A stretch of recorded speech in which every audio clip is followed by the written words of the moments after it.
미국의 배우 가운데 캐서린 헵번이라고 하는 아주 유명한 여배우가 있었습니다. 이 캐서린은 아카데미 여우주연상을 4번이나 수상을 하고 모두 12번이나 아카데미 여우주연상 후보로 지명이 되는 진기록을 남겼습니다. 사실 아카데미 여우주연상을 평생 동안 단 한 번만이라도 수상한다면 그 자체가 본인뿐만 아니라 가문의 영광인데 무려 4번이나 수상을 했으며 모두 12차례나 아카데미 여우주연상 후보로 지명이 되다 보니까 이 캐서린 헵번은 헐리우드의 전설이라고 하는 아주 유명한 별명을 얻게 되었습니다. 그런데 이 캐서린에게도 시련이 찾아왔습니다. 러들러 오그덴이라고 하는, 이름이 좀 어렵습니다. 러들러 오그덴, 이 사람하고 결혼을 했는데 불행하게도 결혼을 하고 나서 6년 만에 이혼을 하게 되었고 그 상처로 인해서 평생 동안 다시는 결혼을 하지 않았습니다.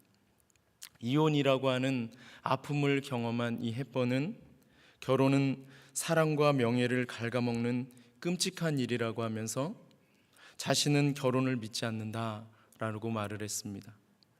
헵번은 때로는 난 서로에게 꼭 들어맞는 남녀가 있을지 의아스럽다.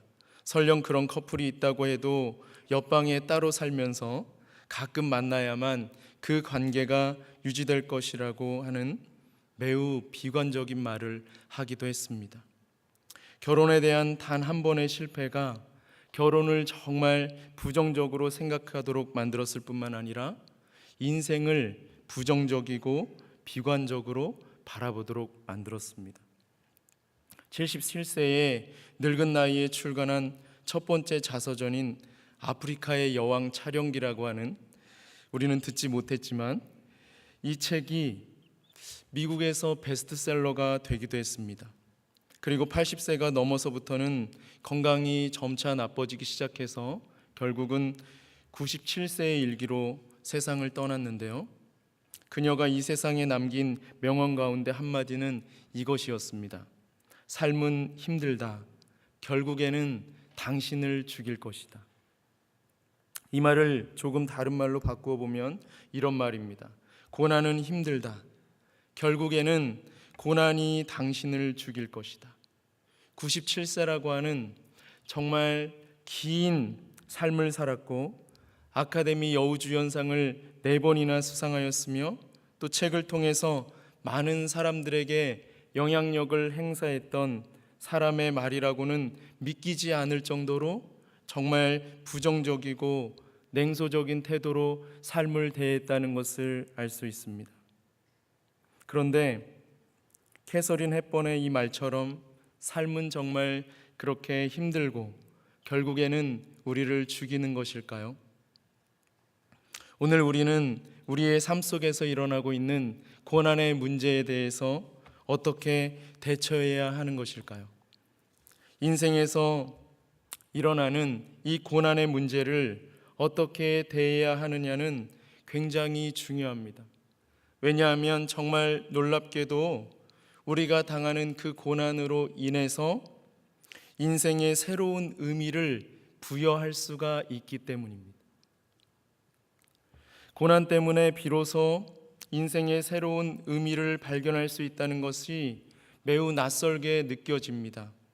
어떻게 고난 때문에 인생의 새로운 의미를 발견할 수가 있을까? 과연 그것이 가능할까? 고난은 최대한 빨리 내 인생 가운데에서 제거해 버려야 하는 것이 아닌가? 정말 단순히 생각하면 이렇게 생각할 수가 있습니다. 하지만 고난은 인생에 새로운 의미를 충분히 부여해 줄 수 있습니다. 작년에 이세돌 9단이 인공지능인 이 알파고와 세기의 바둑 대결을 벌였습니다. 처음에는 이세돌 9단이 이 인공지능을 아주 우습게 여기고 이 인공지능을 아주 가볍게 그리고 그것도 완벽하게 이길 수 있을 것으로 생각하고 편안하게 대국에 임했습니다. 하지만 대국에 임하자 장난이 아니라는 것을 깨달았어요. 이 알파고의 실력이 1패를 당하고 2패를 당하고 3패를 당하자 이세돌 구단이 대국에서 이렇게 심한 압박감과 부담을 느낀 적은 단 한 번도 없었다는 솔직한 고백을 하지 않을 수가 없었습니다. 정말 절망적으로 보이는 것만 같았습니다. 인공지능으로부터 단 1승도 거두기 어렵다는 생각이 그의 마음을 장악하기 시작했습니다. 아니, 그 대국을 바라본 사람들의 모든 마음을 장악하기 시작하는 것 같았습니다. 그런데 놀랍게도 이 이세돌 구단은 패배라고 하는 고난으로 인해서 무너질 수도 있는 상황 속에서 오히려 연속 3패라고 하는 고난으로 인해서 비로소 정신을 차리고 재무장을 하게 되었으며 각오를 새롭게 할 수가 있었습니다. 결국 이세돌 구단은 여러분이 잘 아시는 것처럼 제4국에서 천금 같은 1승을 거두면서 대국을 마치고 환하게 웃는 얼굴로 인터뷰를 할 수가 있었습니다. 마지막 제5국에서 이세돌 구단은 비장한 각오와 결심으로 야심차게 이 알파고의 약점으로 꼽히는 흑도를 들고 대국에 임했지만 결국 패하고 말았습니다. 하지만 이세돌 구단은 사람의 도움이 없이 자동차를 스스로 운전할 수 있을 정도로 정말 정교하게 발달한 이 인공지능을 상대로 소중한 1승을 거둠으로써 인간의 가능성이 무궁무진하다는 것을 증명해냈습니다. 분명히 패했는데 사람들은 인공지능을 상대로 거둔 이 인간의 1승에 의미를 부여하고 앞으로 우리가 해야 할 과제가 더 많아졌다고 인식을 하게 된 것입니다. 고난을 통해서 인생에 새로운 의미를 부여하게 된 것이죠. 그렇다면 여러분, 그리스도인으로서 우리는 고난을 어떻게 대해야 하는 것일까요? 오늘 본문의 주인공인 사도 바울은 그의 인생에서 만나는 이 고난의 문제를 과연 어떻게 대하고 있을까요? 여러분, 우리는 이 고난의 문제를 세상 사람들만이 당하는 것으로 인식하는 경향이 있습니다.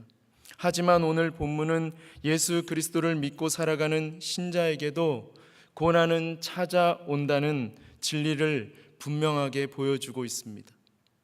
우리는 이 본문을 통해서 고난을 당할 때 그리스도인으로서 우리는 어떻게 대처해야 하는지 그 비결을 배우기를 원합니다.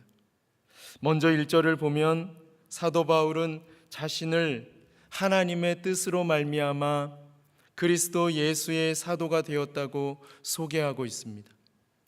여러분이 잘 아시는 대로 이 사도 바울은 정말 하나님의 뜻대로 부르심을 받아서 주와 복음을 위해서 그의 인생을 온전히 드렸으며 사도로서 많은 서신서를 기록했고 복음을 전하는 일에 자신의 생명을 온전히 바쳤습니다.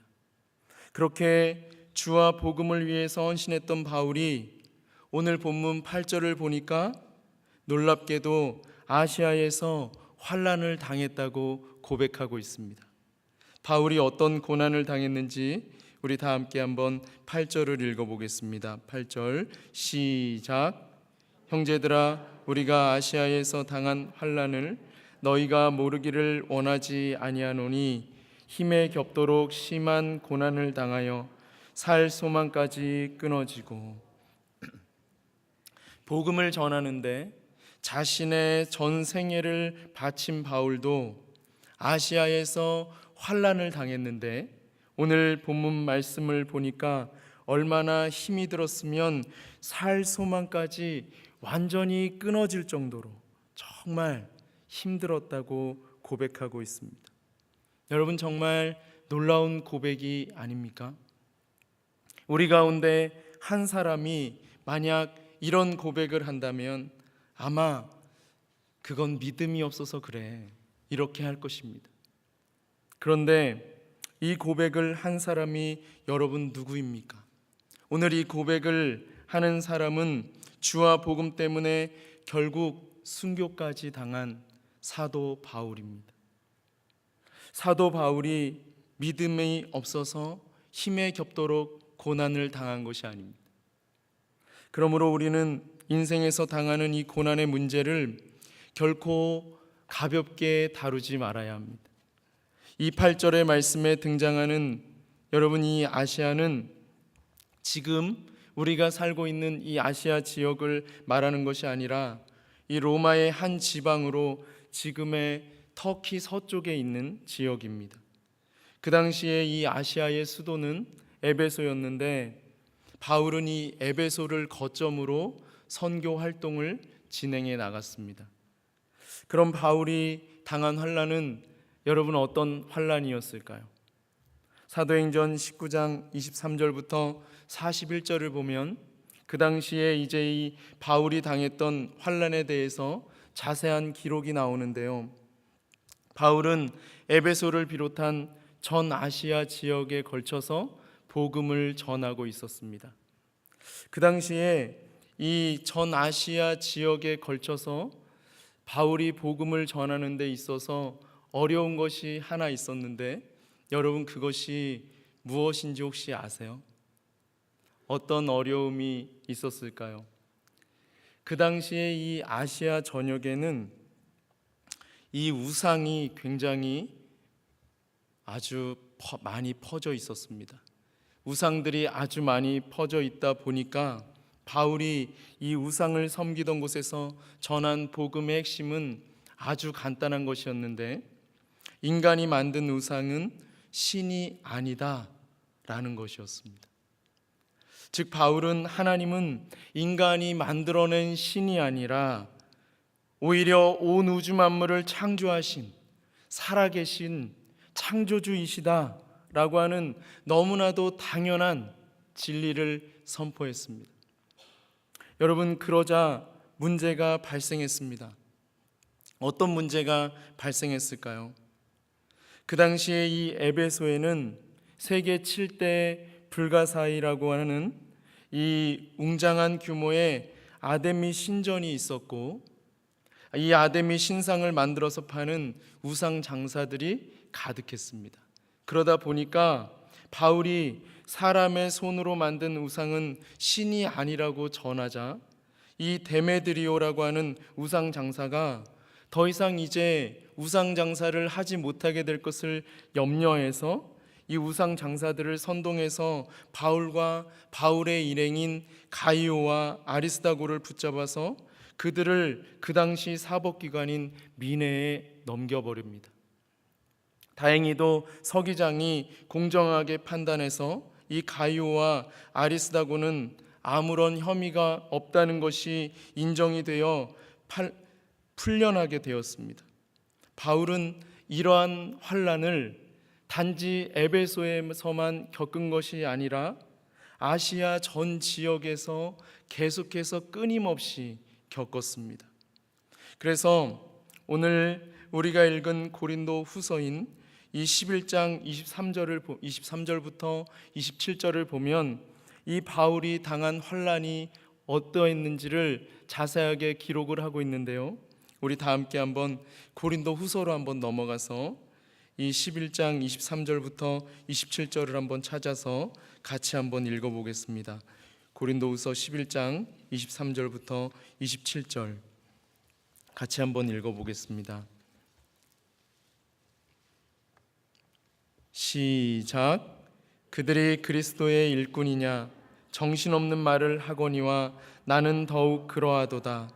내가 수고를 넘치도록 하고 옥에 갇히기도 더 많이 하고 매도 수없이 맞고 여러 번 죽을 뻔하였으니 유대인들에게 40에서 하나 감한 매를 5번 맞았으며 3번 태장으로 맞고 1번 돌로 맞고 3번 파선하고 일주야를 깊은 바다에서 지냈으며 여러 번 여행하면서 강의 위험과 강도의 위험과 동족의 위험과 이방인의 위험과 시내의 위험과 강야의 위험과 바다의 위험과 거짓 형제 중에 위험을 당하고 또 수고하며 애쓰고 여러 번 자지 못하고 줄이며 목마르고 여러 번 굶고 춥고 헐벗었노라.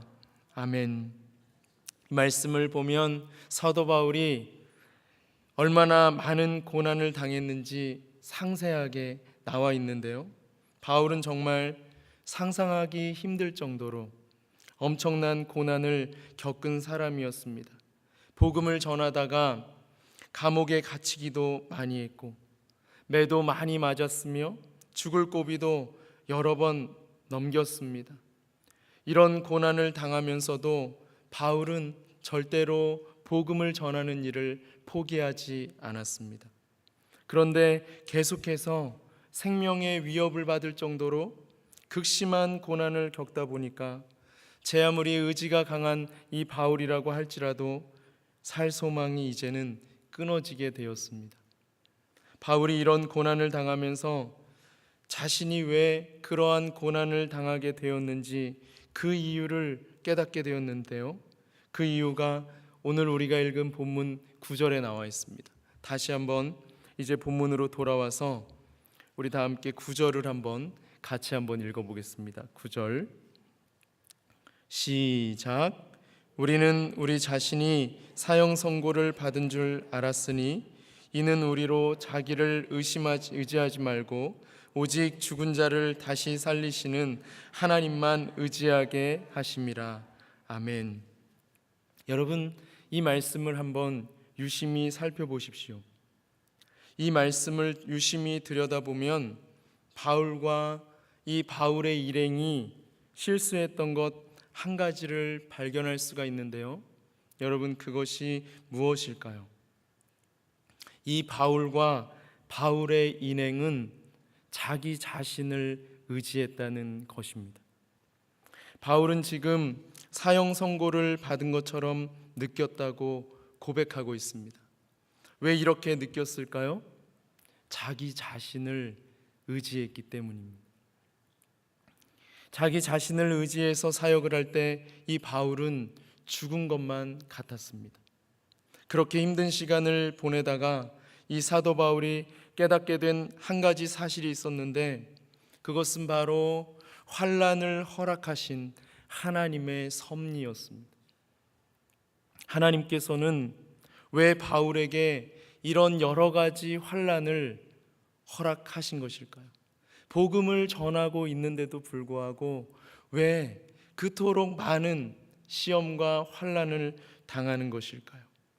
여러분, 하나님께서 사도 바울에게 이렇게 많은 환난을 허락하신 것은 9절에 나와 있는 것처럼 바로 오직 죽은 자를 다시 살리시는 살아계신 하나님 한 분만을 온전히 신뢰하며 나아가도록 하기 위함이었습니다. 너무나 간단한 거예요. 다 알고 있는 거예요. 여러분, 그런데 중요한 것은 무엇이냐면 우리가 막상 우리의 인생의 삶의 자리 가운데 어려움을 겪고 있을 때는 이게 그렇게 잘 적용이 안 된다는 것입니다. 여러분, 우리가 지금 가지고 있는, 내가 지금 가지고 있는 어려움은 무엇입니까? 어려움은 저에게도 있고 여러분에게도 있습니다. 어려움이 없는 사람은 아무도 없습니다. 여러분, 우리 모두가 모두 나름대로의 어려움을 가지고 살아가는데 그런 관점에서 보면 우리가 이 하루하루를 살아간다는 것이 그렇게 쉬운 일이 아닙니다. 단지 먹고 사는 문제가 아니라고 할지라도 우리는 지금 다양한 문제를 안고 살아가고 있습니다. 문제가 없는 것이 사실은 문제예요. 내 인생에 아무런 문제가 없다. 사실은 그것이 문제입니다. 왜냐하면 인생을 의미와 목적이 없이 그냥 살아가고 있기 때문에, 흘러가는 대로 살아가기 때문에 그 자체가 문제인 것입니다. 여러분, 오늘 본문 속에서 하나님께서 우리에게 그러한 문제를 허락하신 이유가 무엇이라고 말씀하고 있습니까? 오직 죽은 자를 다시 살리시는 살아계신 하나님 한 분만을 의지하도록 하기 위함이라고 분명히 말씀하고 있습니다. 여러분, 고난을 통해서 우리가 발견해야 하는 삶의 의미는 오직 죽은 자를 다시 살리시는 하나님 한 분만을 신뢰하기 위함이라는 것입니다.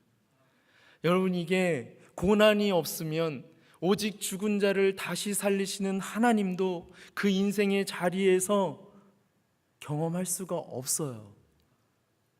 이게 참 모순 같은데, 인생에 고난이 있어야 죽은 자를 다시 살리시는 그 살아계신 하나님을 실제적으로 만날 수 있다는 것입니다.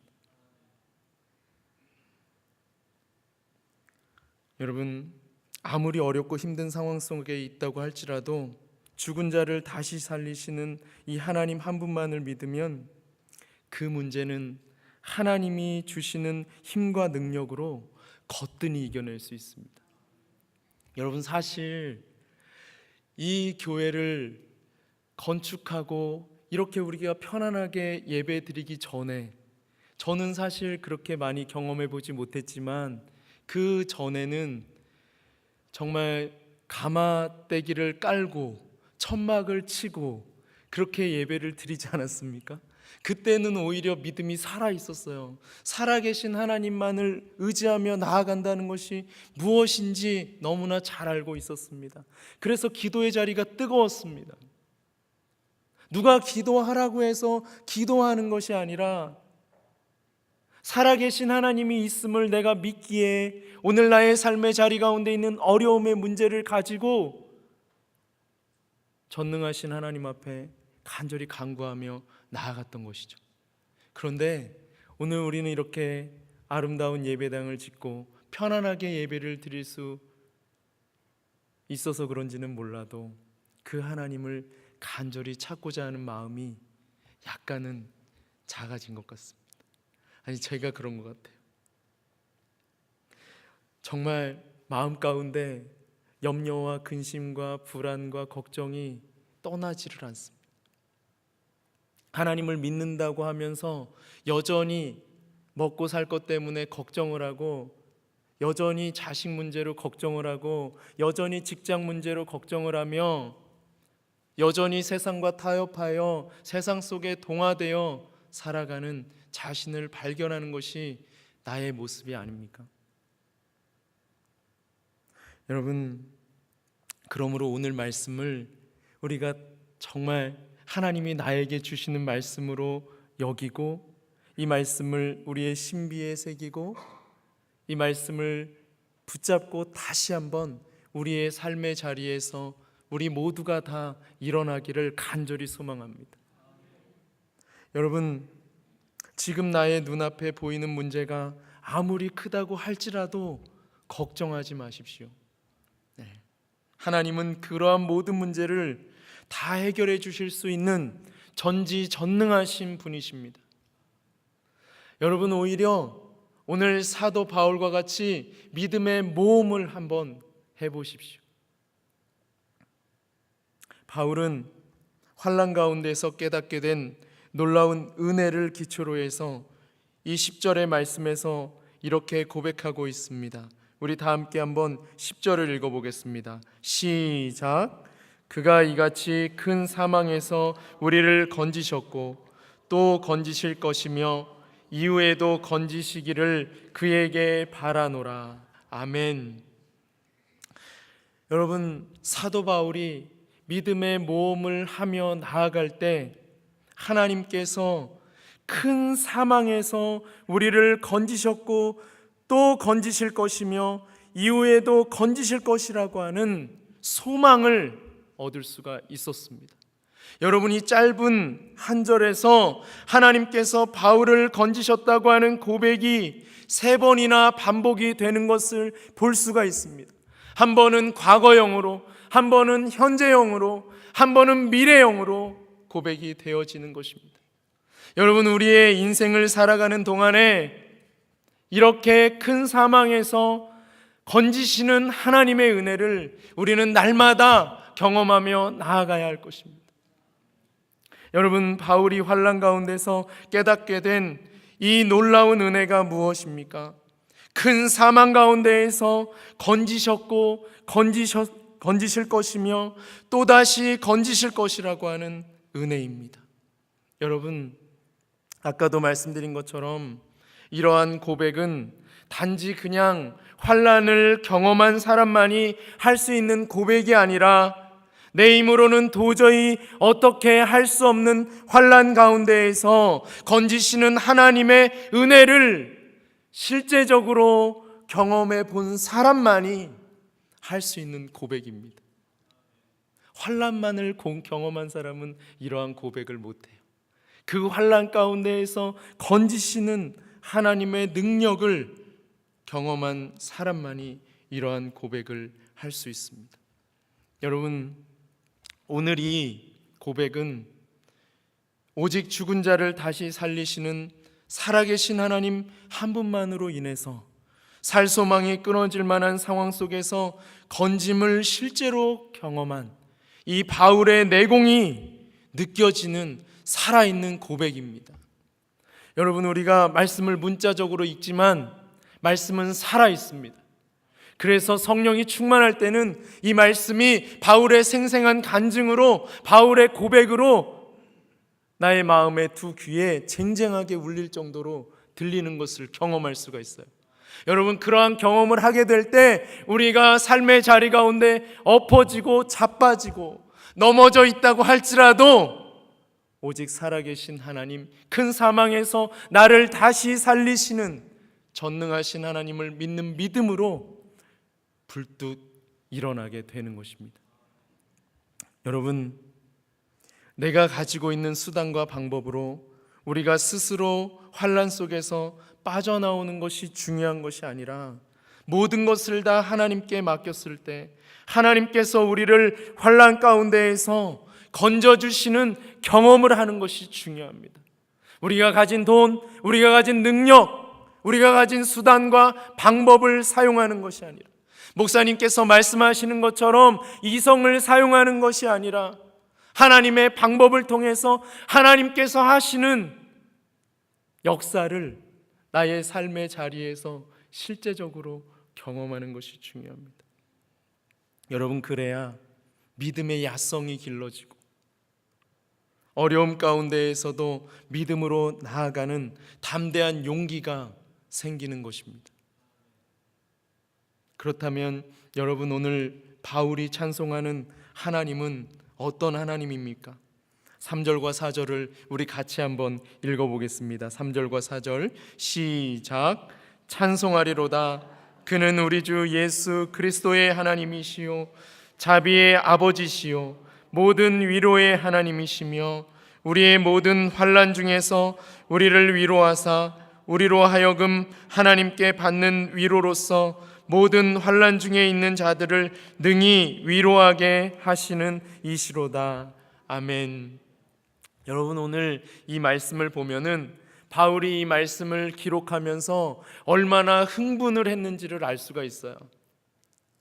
여러분, 바울이 이 고백을 하면서 찬송하리로다라고 하는 이 동사부터 그냥 턱하니 먼저 언급하는 것을 볼 수가 있습니다.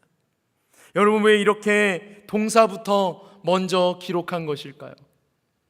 바울은 지금 환난 가운데에서 건지신 하나님을 찬송하고 싶어서 내가 지금 미치겠다 라고 하는 심정을 표현하는 것입니다.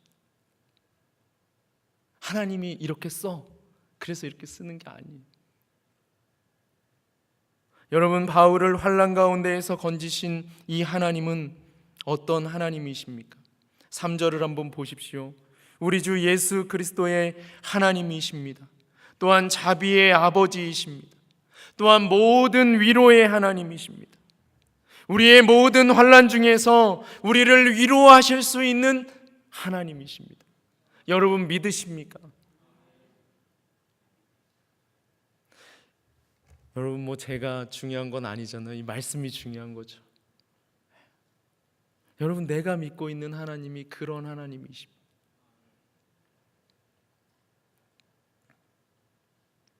사랑하는 여러분, 그렇다면 우리는 어떻게 해야 될까요? 이제 우리가 해야 할 일은 무엇일까요?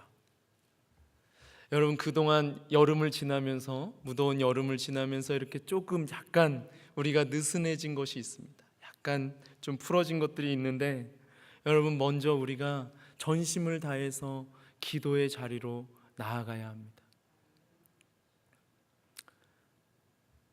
전심을 다해서 기도한다는 것은 하나님 앞에 환난으로 말미암아 어려운 나의 마음을 쏟아놓고 나아가는 것을 의미하는 거예요. 여러분, 그냥 하나님 앞에서는 울면 되는 것입니다. 하나님 앞에서는 그냥 힘들다고 말하면 돼요.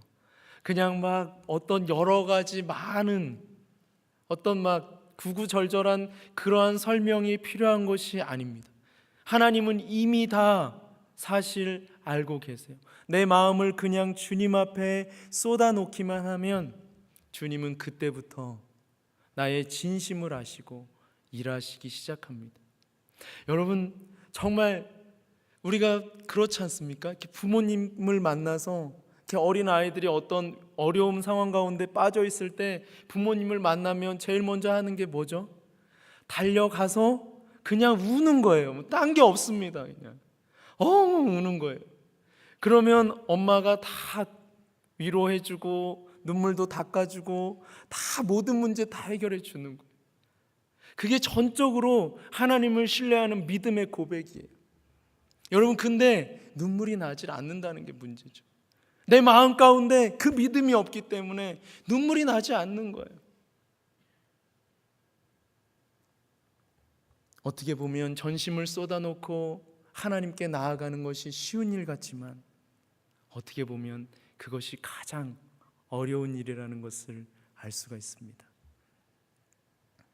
사랑하는 여러분, 살아계신 하나님께 나아가 간절히 기도함으로 정말 사망이 엄습하리만큼 큰 환난 속에서 나를 살리시는 그 하나님을 경험했다면, 여러분, 이제는 4절의 말씀과 같이 이 환난 중에 있는 사람을 위로하는 자리로 나아가서 환난 가운데 있는 사람과 함께 아파하며 함께 눈물을 흘리며 그 환난이 마치 나의 환난인 것처럼 그 기도 제목을 가지고 나의 골방으로 들어가 그를 위해서 간절히 기도하며 그를 위로하는 것입니다.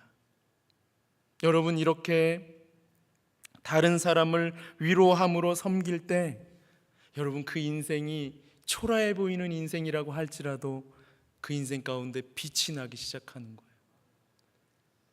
세상의 빛과 소금으로 살아간다는 것이 그렇게 어려운 일만은 아닙니다. 저는 오늘 우리 모두가 다 바울이 큰 사망에서 건지신 하나님을 경험하고 이 환난을 당하는 자들을 위로한 것처럼 큰 사망에서 건지시는 하나님을 경험하고 우리도 환난 가운데 있는 자들을 눈물로 위로하고 함께 아파하며 그들의 기도 제목을 놓고 울며 기도할 수 있는 기도의 자리로 나아가기를 간절히 소망합니다.